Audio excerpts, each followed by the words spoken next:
ಕಳೆದ ಬುಧವಾರ ನಾಗಮಂಗಲದಲ್ಲಿ ನಡೆದಂತಹ ಕೋಮು ಗಲಭೆ. ಈ ಕೋಮು ಗಲಭೆಗೆ ಈಗ ಕೇರಳದ ಲಿಂಕ್ ಸಿಗುತ್ತಾ ಇದೆ. ಇದು ಆರೋಪ ಮಾಡಿರ್ತಕ್ಕಂಥದ್ದು ವಿಎಚ್ಪಿ. ಬಂಧಿತ ಕೇರಳ ಮೂಲದ ಇಬ್ಬರು ವ್ಯಕ್ತಿಗಳಿಗೆ ಅವರು ನಿಷೇಧಿತ PFI ಸಂಘಟನೆಯವರಂತೆ. A44 ಯೂಸುಫ್ ಮತ್ತು A61 ನಾಜಿರ್ ಇವರ ಮೂಲದ ಬಗ್ಗೆ ತನಿಖೆ ಆಗ್ತಾ ಇದೆ. ಇಂಟರ್ನಲ್ ಸೆಕ್ಯೂರಿಟಿಗೆ ಮಾಹಿತಿಯನ್ನು ಕಳಿಸಿದ್ದಾರೆ ಮಂಡ್ಯ SP. ಇಬ್ಬರು ನಿಷೇಧಿತ PFI ಸಂಘಟನೆಯವರ ಅಲ್ವಾ ಅಂತ ಕೇಳಿದ್ದಾರೆ. ಯಾಕೆಂದರೆ ಕೇರಳದಲ್ಲಿ ನಡೆದಿರ್ತಕ್ಕಂಥ ಪ್ರಕರಣಗಳು ಇವ್ರಿಗೆ ಗೊತ್ತಿರಲ್ವಲ್ಲ. ಯಾವುದಾದ್ರೂ ಪ್ರಕರಣಗಳು ಈ ಇಬ್ಬರ ಮೇಲಿದೆಯಾ, ಈ ಎಲ್ಲ ಮಾಹಿತಿ ಸಂಗ್ರಹಕ್ಕೆ SP ಮಲ್ಲಿಕಾರ್ಜುನ್ ಬಾಲದಂಡಿ ಅವರು ಮುಂದಾಗಿದ್ದಾರೆ. ಯಾಕೆಂದರೆ ಈ ಪ್ರಕರಣದಲ್ಲಿ 44ನೇ ಆರೋಪಿ ಹೆಸರು ಯೂಸುಫ್ ಅಂತ, 61ನೇ ಆರೋಪಿ ಹೆಸರು ನಾಜಿರ್. ಇವರಿಬ್ಬರು ಕೇರಳದವರು. 5-6 ವರ್ಷದ ಹಿಂದೆ ಬಂದು ನಾಗಮಂಗಲದಲ್ಲಿ ಅಂಗಡಿ ಇಟ್ಕೊಂಡಿದ್ದರಂತೆ. ಇವರು ನಿಷೇಧಿತ PFI ಸಂಘಟನೆಯವರು ಅಂತ VHP ಮಾಡ್ತಾ ಇರೋ ಆರೋಪ. ಹಾಗಾಗಿ ಅದರ ಬಗ್ಗೆ ತನಿಖೆ ಮಾಡಬೇಕು. ಯಾಕೆಂದರೆ ಅದನ್ನು ಅಷ್ಟು ಸುಲಭಕ್ಕೆ ಬಿಡೋಕ್ಕಾಗಲ್ಲ. PFI ಅವರು ಇನ್ನೂ ಆ್ಯಕ್ಟಿವ್ ಆಗಿದ್ದಾರಾ, ಕೇರಳದಿಂದ ಇಲ್ಲಿ ಬಂದು ಗಲಾಟೆ ಮಾಡಿದಾರಾ, ಹಾಗಾದರೆ ಅದೇ ಉದ್ದೇಶ ಇಟ್ಕೊಂಡಿದ್ದರಾ, ಇದೆಲ್ಲವನ್ನು ನೋಡಬೇಕು. ಆ ಥರ ಇದ್ದರೆ NIA ಅವರು ಕೂಡ ಇಂಟರ್ಫಿಯರ್ ಆಗ್ತಾರೆ, ರಾಷ್ಟ್ರೀಯ ಭದ್ರತಾ ದಳದವರು.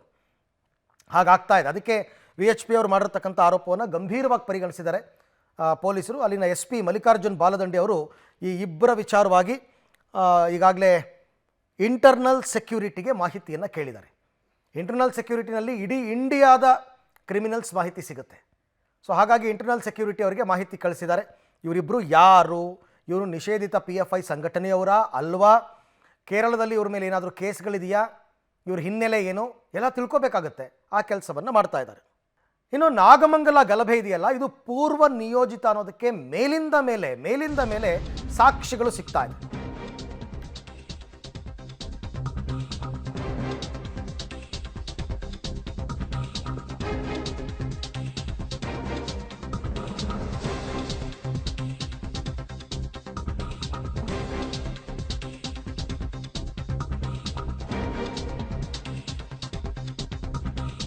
ನಾಗಮಂಗಲ ಗಲಭೆ ಪೂರ್ವ ನಿಯೋಜಿತ ಕೃತ್ಯ ಅನ್ನೋದಕ್ಕೆ ಮತ್ತೊಂದು ಸಾಕ್ಷಿ ಅಂತೆ.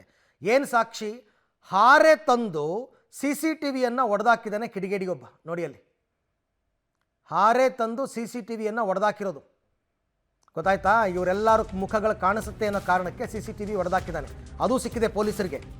ಅಂಗಡಿಗಳಿಗೆ ಬೆಂಕಿ ಹಾಕುವ ಮುನ್ನ ಈ ಕೆಲಸವನ್ನು ಮಾಡಿದಾನಂತೆ ಯಾರೋ ಒಬ್ಬ. ಬೆಂಕಿ ಹಚ್ಚೋ ದೃಶ್ಯ ಸರಿಯಾಗಬಾರ್ದು ಅಂತ. ಈಗಲಾದರೂ ಸಾಕ್ಷಿ ಸಿಕ್ತಾ? ಜಿಲ್ಲಾ ಉಸ್ತುವಾರಿ ಸಚಿವ ಚಲುವರಾಯಸ್ವಾಮಿ ಇದು ಪೂರ್ವ ನಿಯೋಜಿತ ಅಲ್ಲ ಅಂತಾರೆ. ಮೇಲಿಂದ ಮೇಲೆ ಸಾಕ್ಷಿ ಸಿಗ್ತಾ ಇದೆ. ಒಂದೇ ದಿನ 200 ಮಾಸ್ಕ್ ಖರೀದಿ ಮಾಡಿದಾರಂತೆ. ಯಾಕಪ್ಪ? ಏನು ಕೋವಿಡ್ ಟೈಮ್ ಇವಾಗ? ಒಂದೇ ದಿನಕ್ಕೆ 200 ಮಾಸ್ಕ್ ಖರೀದಿ ಮಾಡೋದಕ್ಕೆ. ಮಾಸ್ಕ್ ಹಾಕ್ಕೊಂಡು ಕೆಲಸ ಮಾಡಿದ್ರೆ ಮುಖ ಗೊತ್ತಾಗಲ್ಲ ಅಂತ. ಈಗ ಇವನನ್ನು A1 ಆರೋಪಿ ಮಾಡ್ತೀರಾ, ಮಾಡಲ್ವಾ?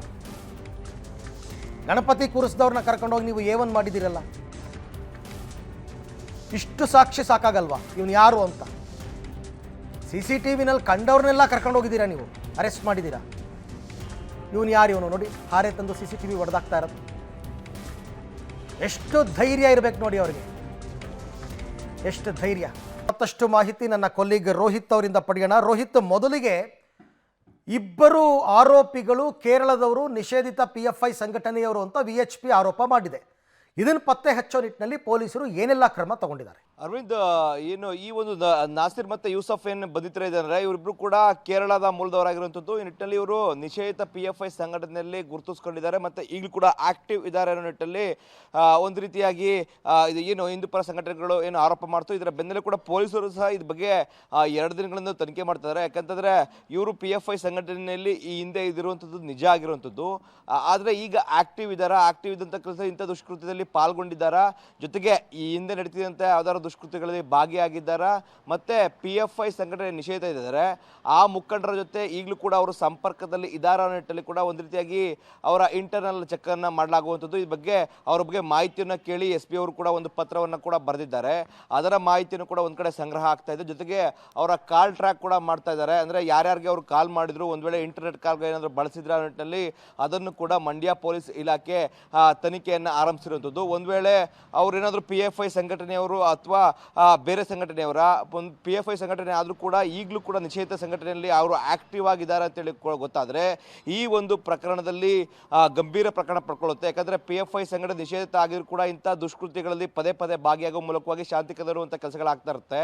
ಅದನ್ನು ಗಂಭೀರವಾಗಿ ತೆಗೆದುಕೊಳ್ಳುವಂಥ ಅನಿವಾರ್ಯತೆ ಇದೀಗ ಮಂಡ್ಯ ಪೊಲೀಸರಿಗೂ ಎದುರಾಗಿರುವಂಥದ್ದು. ಅರವಿಂದ್, ಥ್ಯಾಂಕ್ ಯು ತಮ್ಮೆಲ್ಲ ಮಾಹಿತಿಗೆ ರೋಹಿತ್, ಧನ್ಯವಾದ.